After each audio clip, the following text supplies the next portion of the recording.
querida, gente do meu coração, mais uma vez com você aqui em nosso TPM Podcast, Teologia Prática e Mentoria pela internet, pelo YouTube.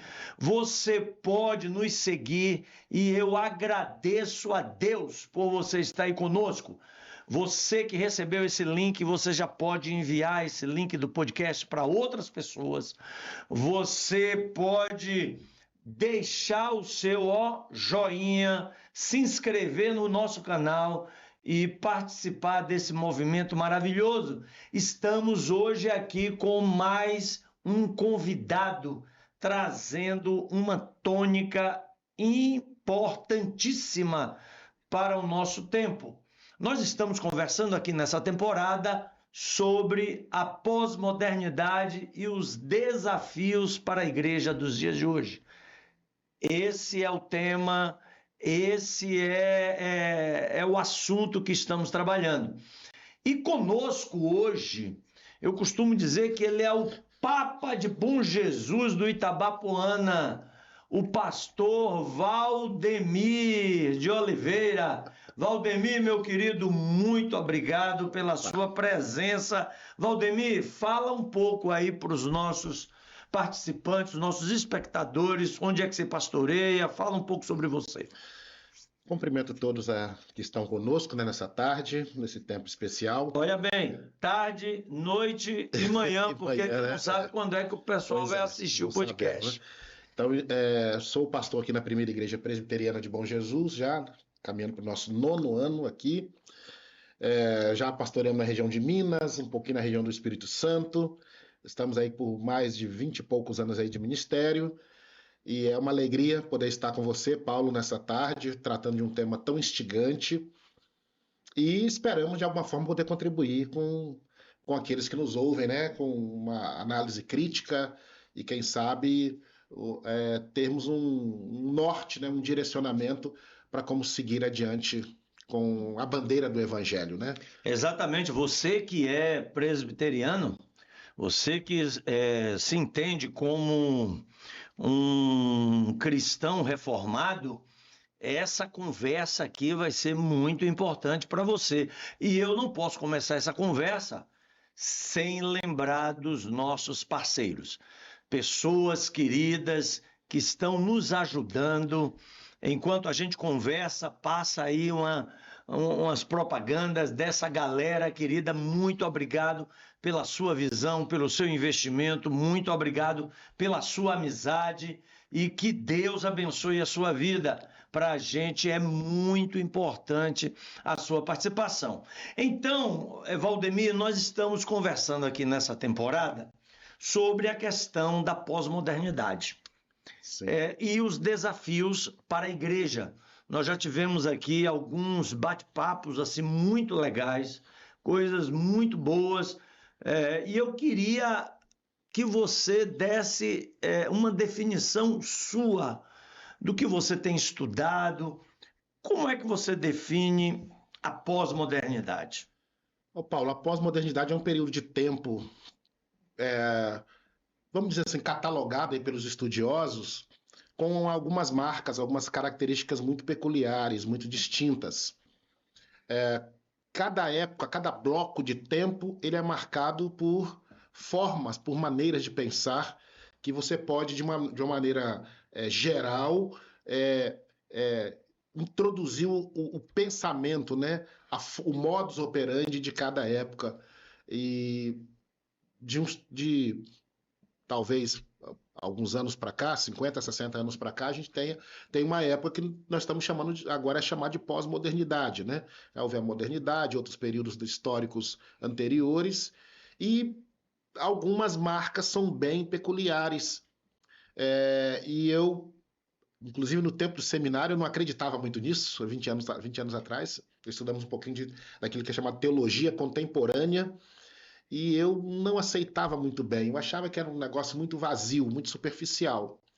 E a gente vai estudando, a gente vai percebendo que, de fato, as coisas têm, de fato, a relação. E isso está muito presente na vida das pessoas.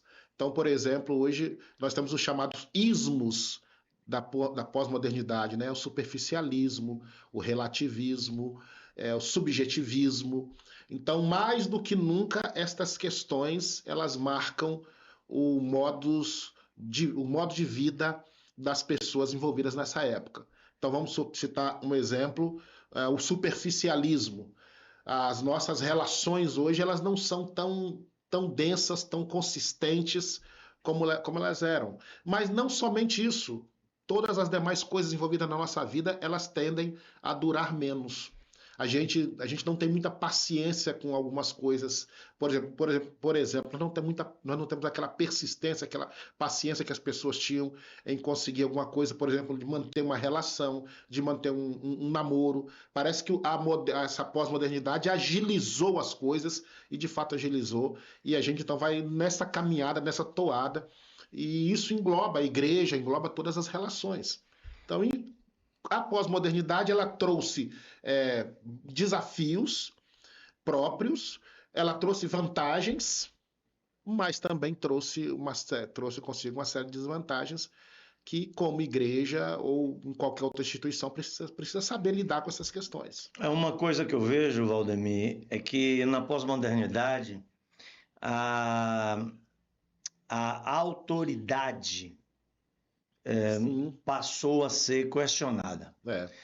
Hoje em dia não basta você ter uma autoridade. Sim. Você tem que conquistar o direito à autoridade, né? As pessoas hoje em dia elas não têm mais nem paciência com aquele que se diz o líder, tanta paciência.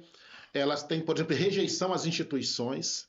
Antigamente, se você se dissesse, eu sou presbiteriano, isso tinha relevância há 200 anos atrás. Hoje em dia, isso não faz lá tanto sentido para as pessoas. As pessoas querem estar mais identificadas com algo interno do que necessariamente com uma linha de pensamento, isso ou aquilo. Não quer dizer que não seja importante, mas isso existe. Rejeição da autoridade, as questões ligadas às instituições, tudo isso aí na pós-modernidade já caiu por terra. Exatamente. Então... Porque o que eu vejo que na pós-modernidade, que é um movimento prioritariamente cultural e filosófico, sim, as pessoas começam a valorizar mais aquilo que elas são como pessoas, o individualismo. Sim. Que é diferente da individualidade. Sim. O individualismo, eu digo que é a doença da individualidade. Sim. E isso aí vem o subjetivismo, como você bem pontuou. E aí o ser humano ele perde a perspectiva da coletividade. Agora não é mais o coletivo, agora sou eu e eu. Eu relato isso muito bem porque eu tive... O negócio que me chocou foi isso. Minha esposa pintou um quadro. Né? Minha esposa pinta e uns quadros muito bonitos. E antigamente era assim, como que você media a beleza de um quadro? Você pintava uma rosa muito bonita, você pintava um prédio muito bonito, com cores. Hoje em dia você faz alguns rabiscos na tela, aleatórios ali, e o que aquilo te inspirou que vai dizer se é bonito ou não. Não é necessariamente a combinação das cores, dos riscos. Então, a minha esposa pintou um quadro que eu brinco com ela de quadro pós-moderno, e aí eu olhei aquele quadro e fui lá e virei aquele quadro. Ela pintou na vertical, na horizontal, eu peguei esse quadro, virei ele, coloquei na vertical. Ela não havia assinado, né? Acho que esse quadro fica mais bonito assim. Ela olhou o quadro, não gostou que eu havia colocado daquela forma. Passou um tempo, meu filho chegou, olhou o quadro, pegou aquele quadro, virou ele agora de ponta cabeça e deixou ele na parede. Então, para ele... Então, veja, o senso de beleza está muito ligado com isso me marcou quando eu avaliei, né? E aí depois eu falei, não, vai, querida, você que fez o quadro assim, você entender que esse quadro, a pós-modernidade é mais... Agora, Valdemir, a questão da globalização motivada pelo tecnologismo ou desenvolvimento tecnológico é também uma marca da pós-modernidade, correto? Sim. A pós-modernidade, a globalização, ela é talvez um mecanismo um dos mais fortes. Não quer dizer que antigamente as nações não interagiam, não se relacionavam. A Bíblia mostra isso desde antigamente, né? Desde sempre.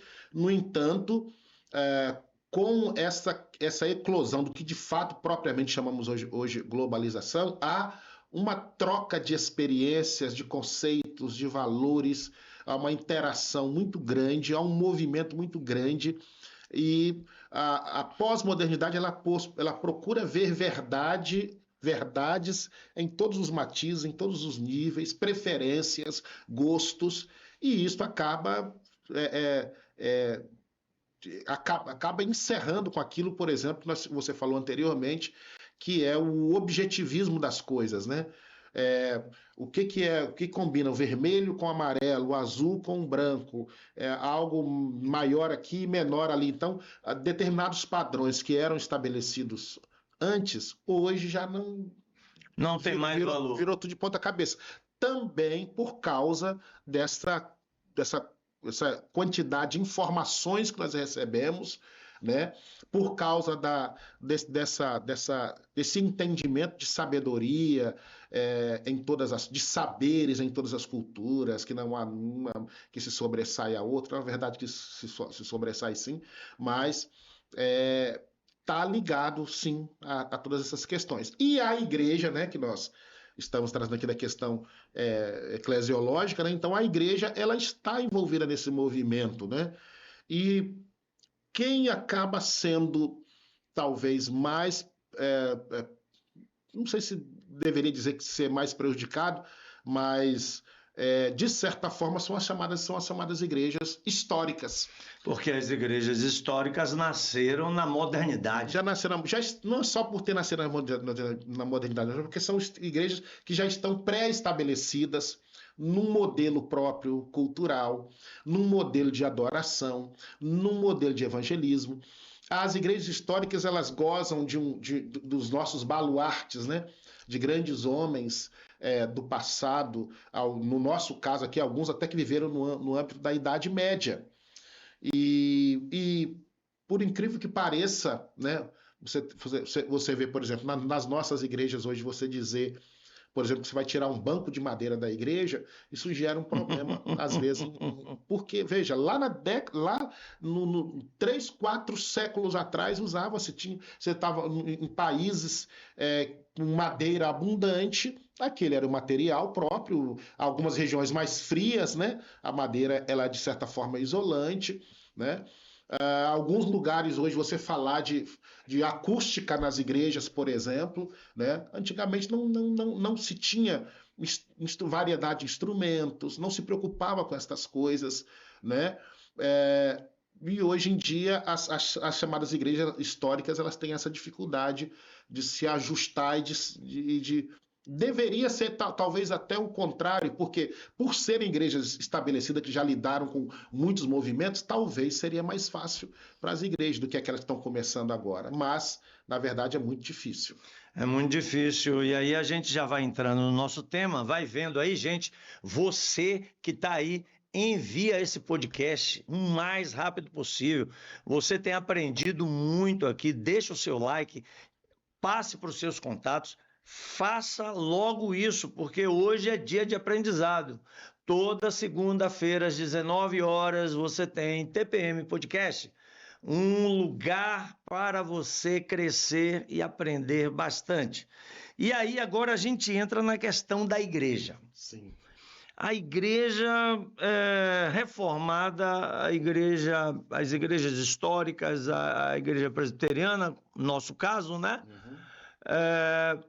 Como é que essa igreja pode se preparar, ou então como ela pode comunicar a verdade do evangelho na pós-modernidade? Isso aí é a pergunta de $1 milhão. Eita, vamos lá. Assim, em termos de saber o que precisa ser feito, na verdade, nós sabemos. Porque, veja bem, Paulo, há alguns pensamentos que são normativos, direcionadores no nosso meio reformado, que funciona da seguinte forma. Nas coisas fundamentais, unidade. Nas coisas menos fundamentais, liberdade. E em todas as coisas, o amor.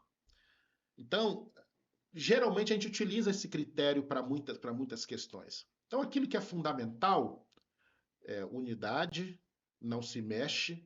Aquilo que é fundamental em termos de doutrina e praxis da vida cristã, isso não deve se mexer.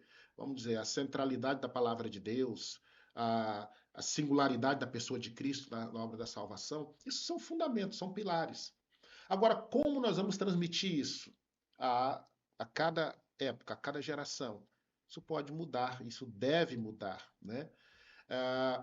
Se você pode ver que nossa igreja teve uma dificuldade muito grande, porque nós falamos de pós-modernidade, estamos falando aqui de um movimento talvez de 50, 70 anos, alguns podem juntar até 100 anos, mas hoje, vamos supor que nesses 50 anos anteriores da nossa própria igreja, da nossa própria instituição, houve algumas mudanças significativas.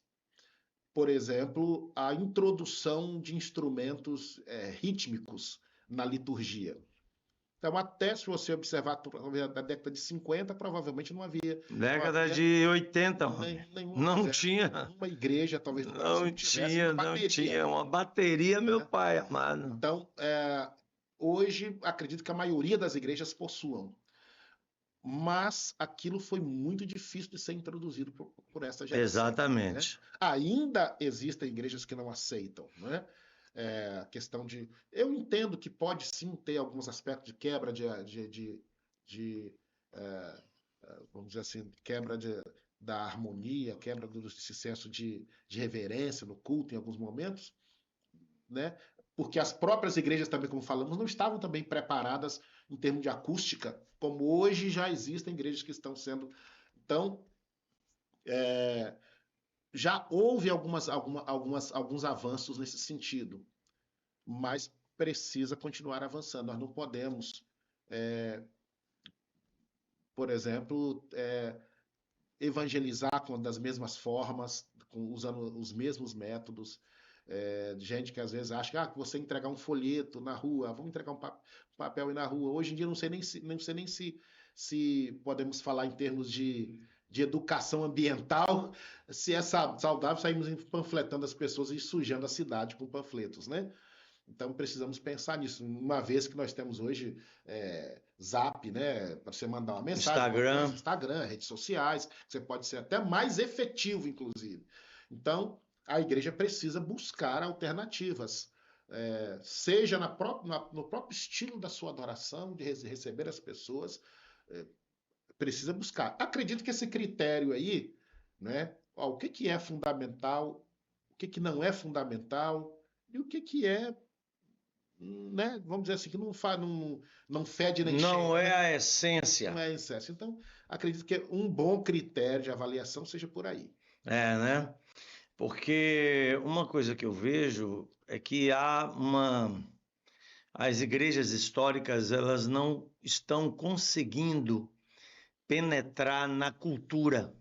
Sim. E a cultura brasileira ou a cultura mundial, que é uma cultura pós-moderna, se você não penetra, se você ainda continua utilizando os métodos antigos, os métodos que minha mãe utilizava, a pandemia deu um baque aí muito forte em muitas igrejas, porque a pandemia, com a dificuldade da reunião, celebração comunitária, obrigatoriamente as igrejas foram para o Facebook, foram para o Instagram, YouTube. A própria igreja da qual eu sou pastor, nós praticamente não tínhamos nada voltado para a internet. Tinha um membro na igreja que era o dono do cinema da nossa cidade, que me cobrava, pastor, faz alguma coisa que às vezes eu estou lá na hora do cinema, querendo ver um culto, uma pregação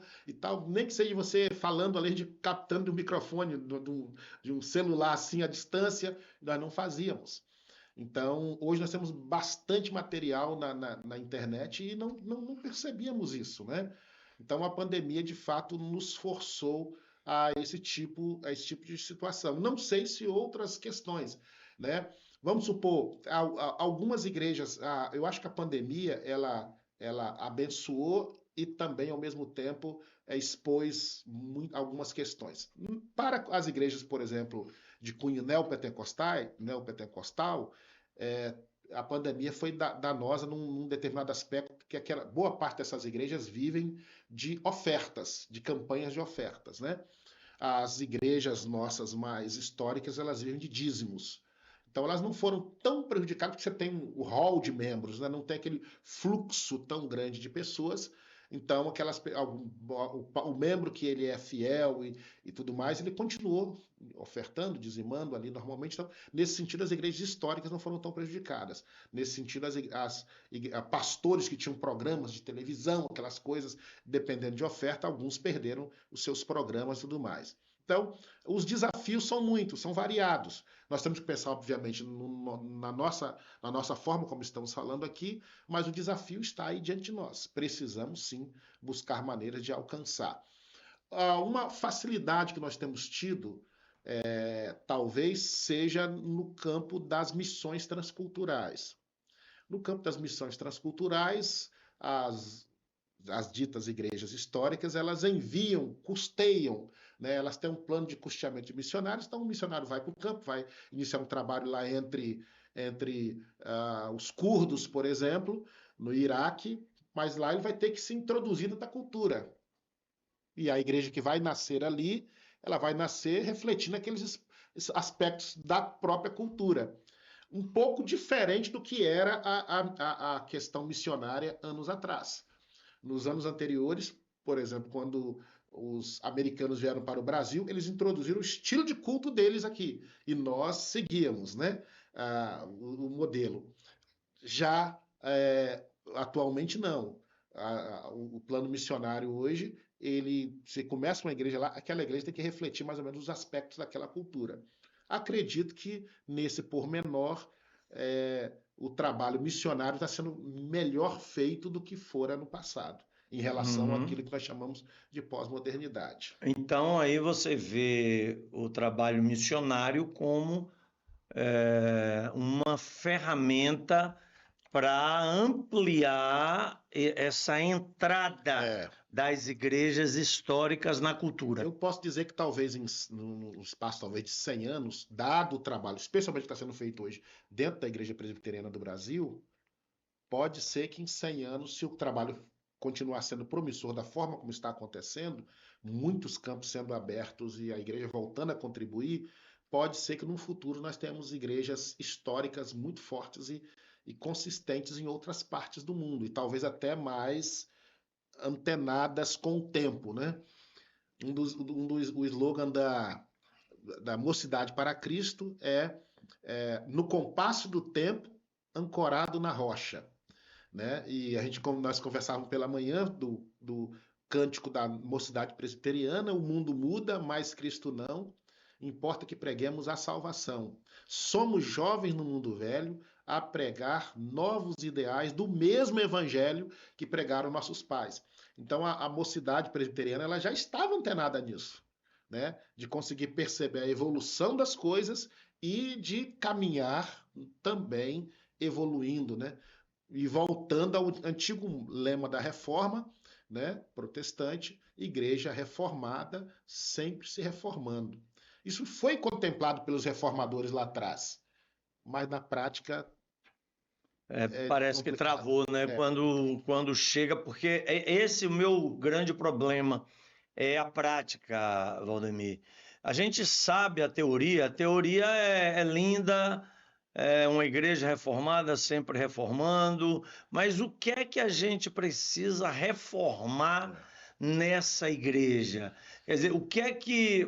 Porque, veja só, um dos grandes aspectos da pós-modernidade é a comunicação com a cultura. Sim. Se você não comunica, você pode fazer um grande discurso, todo certinho, com introdução, desenvolvimento, conclusão, um discurso teórico fundamentado teologicamente, mas se aquilo ali não consegue comunicar com o cidadão comum Sim. que está ali nos ouvindo, como é que... Isso são coisas que precisam, de fato, ser trabalhadas, né? Eu cito um exemplo. Eu mesmo, eu sempre preguei de terno e gravata. Mas eu percebi que parece que quanto mais eu prego com terno e gravata, mais eu me distancio das pessoas. Hoje eu já tirei a gravata. Só num culto muito solene. Eu já olho para alguns colegas nossos, de algumas igrejas mais históricas, mais antigas, inclusive estive pregando em uma, certa vez, aqui no Rio de Janeiro, que se usa toga. Quer dizer, é algo que eu digo às pessoas, não, isso não comunica nada, isso eu acho que até atrapalha as pessoas olharem para o seu líder e verem aquela pessoa ali totalmente diferente, né? Totalmente diferente. Fora de contexto, aquela roupagem, aquele negócio todo, né? Fui novamente pregar, às vezes, numa igreja que era toda ritualística. E eu não sabia, né? Batia assim uma campainha, tinha que ficar de pé. Aí quando eu ficava de repente eu ficava de pé, aí eles se assentavam e eu, né, não sabia muito bem como lidar. Tinha que pegar um negócio, aguardava os diáconos trazerem alguma coisa, um pão ali na frente. Eu fiquei ali todo perdido, pedi desculpas ao pastor, né? Também não me foi falado. Mas no meu entendimento, realmente, essas coisas não... Eu preguei numa igreja presbiteriana recentemente, em Governador Valadares. Ô, turma de GV aí, ó, beijão no coração, amo vocês de paixão.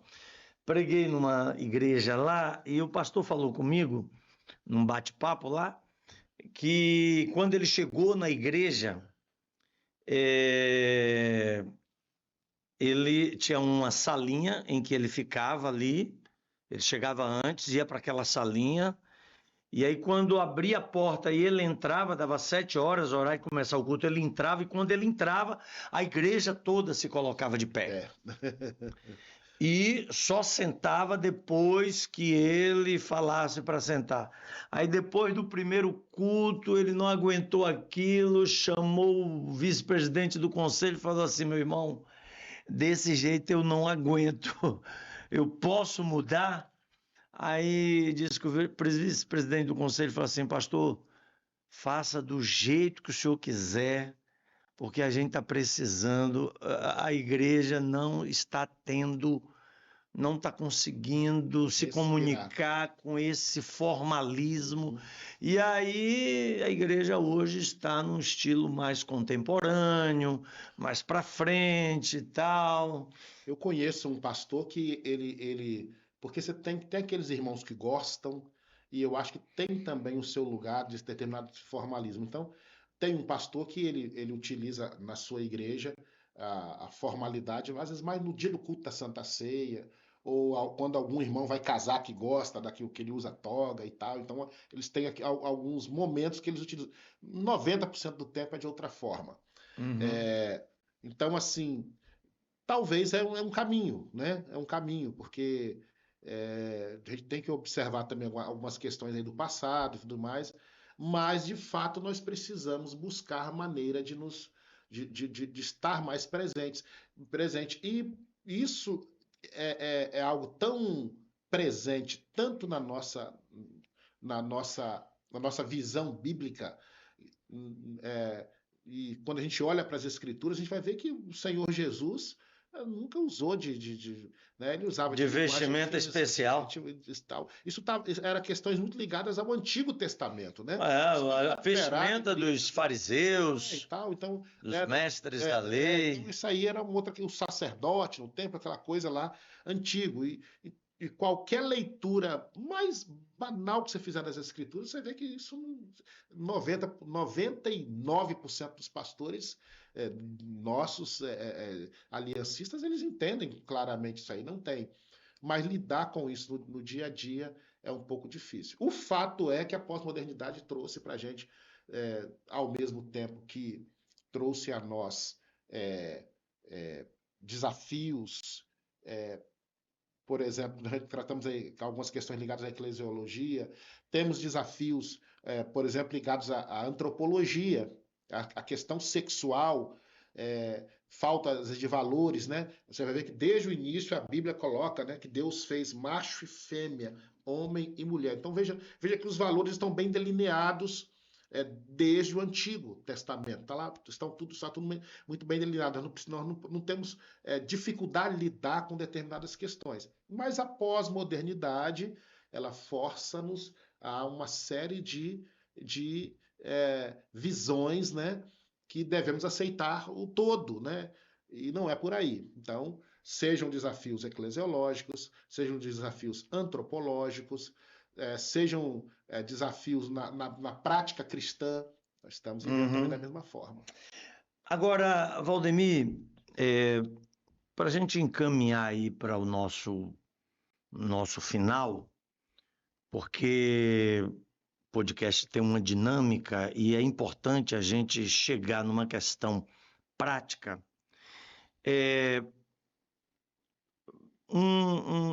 Hoje você tem cristãos que são cristãos de internet. São cristãos que ficam em casa, os consumidores de culto. Então eles ficam ali no YouTube, mudando de canal, igreja tal, eu gosto da igreja tal. Então eles estão ali se servindo na prateleira gospel, né? A prateleira evangélica. O que a gente pode dizer para essas pessoas? Porque são cristãos bem pós-modernos.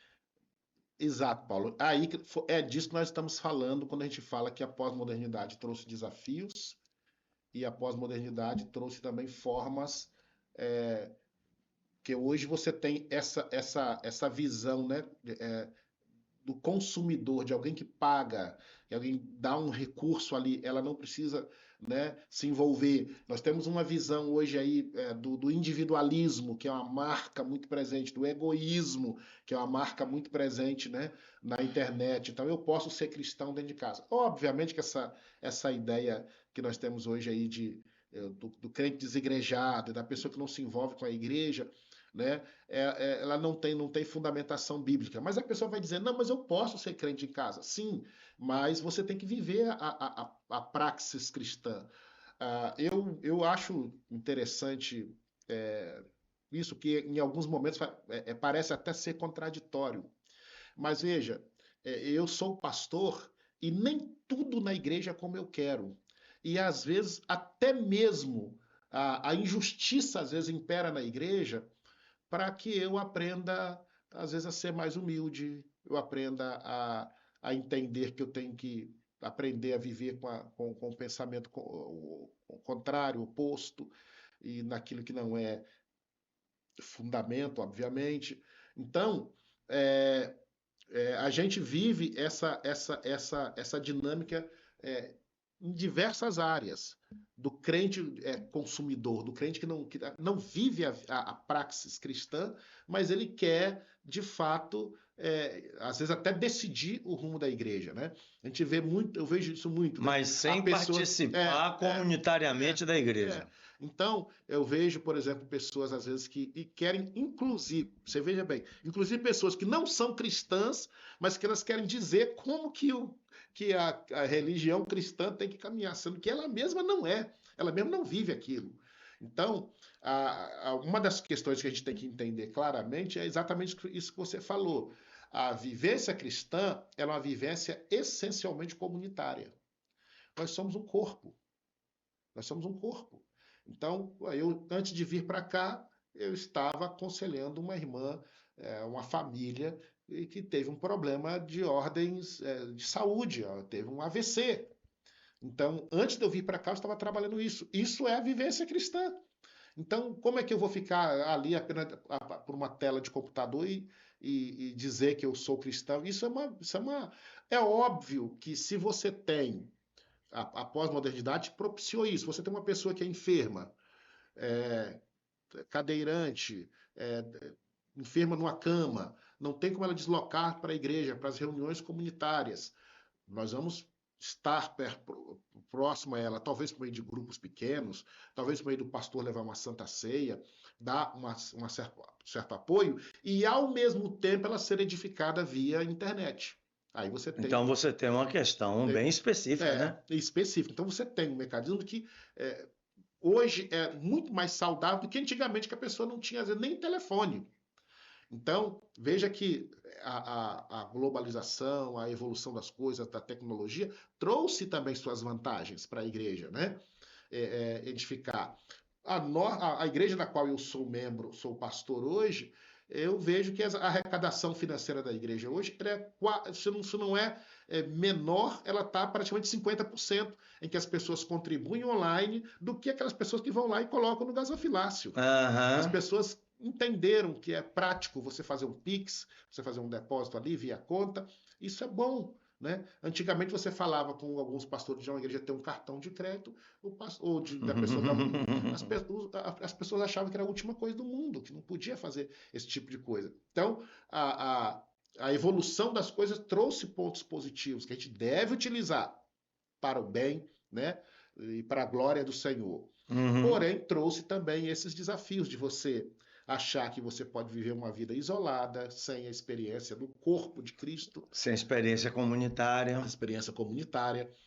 De você achar que você, por vivermos valores ligados ao egoísmo, acharmos que simplesmente eu contribuir com alguma coisa, tá bom. Então, vamos citar um exemplo meu, né?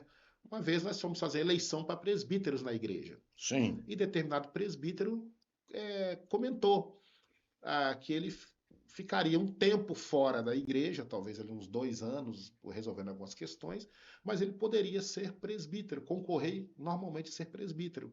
Eu falei com ele, mas meu irmão, você vai estar 2 anos fora da experiência da coletividade, né? E ele falou, não, mas eu posso fazer as reuniões online. E eu indaguei ele, e você acha que ser presbítero é só você participar das suas reuniões online? Tá entendendo? A cabeça dele é sentar ali e decidir. Como se o presbítero não tivesse que chorar com o membro, não tivesse que orar com o membro, não tivesse que ir lá fazer uma visita, às vezes depois do culto, com o pastor. Então, a experiência comunitária vai fazer diferença. É essencial. É essencial em todos os níveis. As nossas igrejas, por exemplo, nós temos isso. Às vezes nós temos um cidadão que muda para estudar fora, e ele fica, às vezes, 1 ano, 2 anos, 3 anos, 4 anos numa outra cidade. E se você for lá e tirar ele do hall de membros, você vai criar um problema. Só que, veja bem, ele não participa. E como nós somos uma igreja que hoje é nacional, ela poderia muito bem, durante aquele tempo, transferir-se para outra igreja, e é saudável que assim o façamos. Fulano, você foi para o Rio de Janeiro, pede transferência para a igreja do Rio, você vai servir com os irmãos, você vai aprender com os irmãos, você vai ensinar aos irmãos. E quando você voltar para cá, você novamente se filia aqui e você vai trazer experiências, você vai voltar uma pessoa muito mais, com uma visão muito mais ampla, muito mais aberta, né? Então, mas a pessoa, porque ela está conectada, ela acha que tirar o nome do hall de membros, ela foi desligada do livro da vida. O que eu vejo, Valdemir, é que as pessoas elas vivem na pós-modernidade de uma maneira, tecnologia, a globalização, né, o acesso cultural, né, o barateamento da tecnologia, fazendo com que a tecnologia se torne uma coisa assim, acessível a todos. A questão da comunicação, então as pessoas se comunicam hoje de uma maneira diferente, mas com relação à igreja, muitas delas não querem dar passos necessários para a mudança. E isso passa muito, Paulo, pela liderança. e às vezes, e digo assim, boa parte, pela liderança ter coragem de sair da zona de conforto dela. É óbvio, é óbvio que quando você vai fazer determinadas mudanças, nem todo mundo vai se adequar a determinadas Sim, sim, mudanças, sim, tá? sim.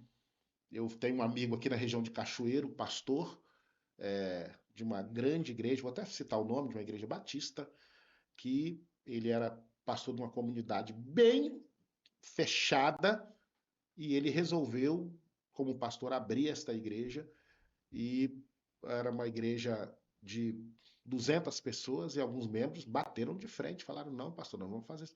Olha, se o senhor fizer isso, nós vamos sair e vamos para outra igreja. Uhum, E ele falou, irmãos, vocês uhum, vão com Deus, que a gente vai seguir nessa visão.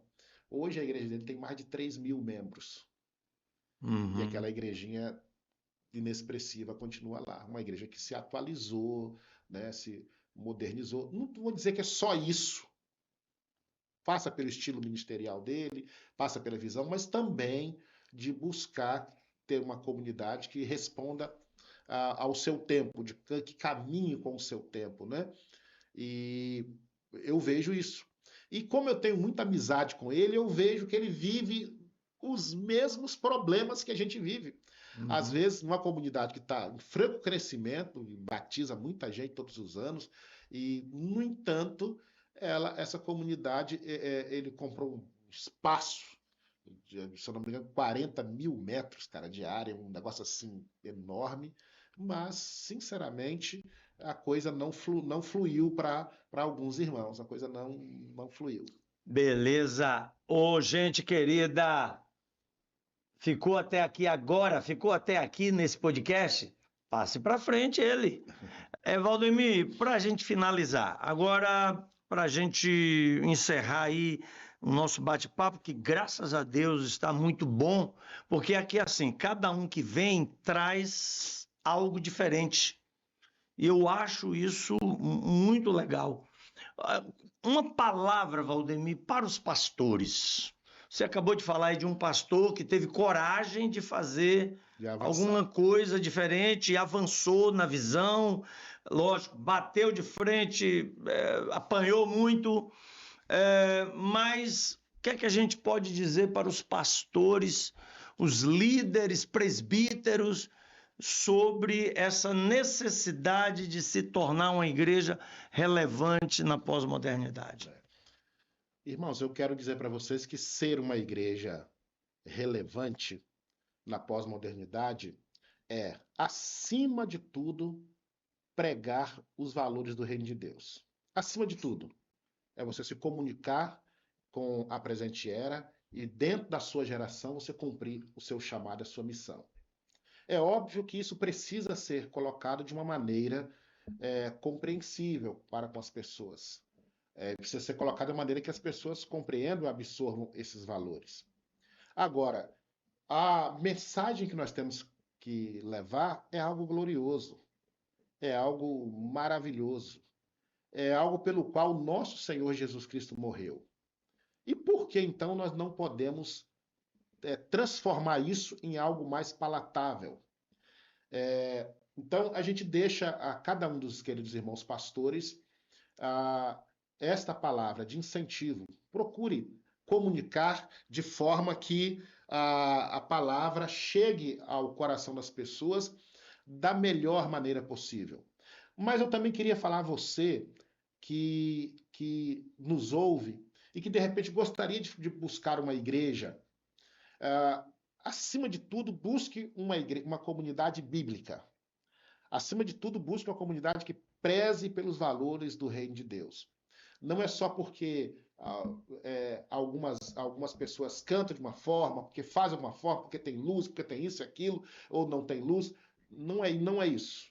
Primeiramente é você observar se aquela comunidade está sendo fiel aos valores do reino de Deus. É óbvio que se pudermos fazer a coisa das duas formas, melhor será para a glória do Senhor. Então que Deus te abençoe, que Deus derrame graça. Como eu falei com você, é um assunto que nós sabemos bem dele aqui na cabeça, mas o colocar não é tão fácil, né? Não é tão fácil. Mas é um desafio. É o grande desafio que a gente tem. Valeu, Valdemir. Queridão, ó, muito obrigado. Que Deus abençoe a sua vida. Gente querida, ó, beijão. Até o próximo podcast. Que Deus abençoe você. Valeu. Amém. Um abraço.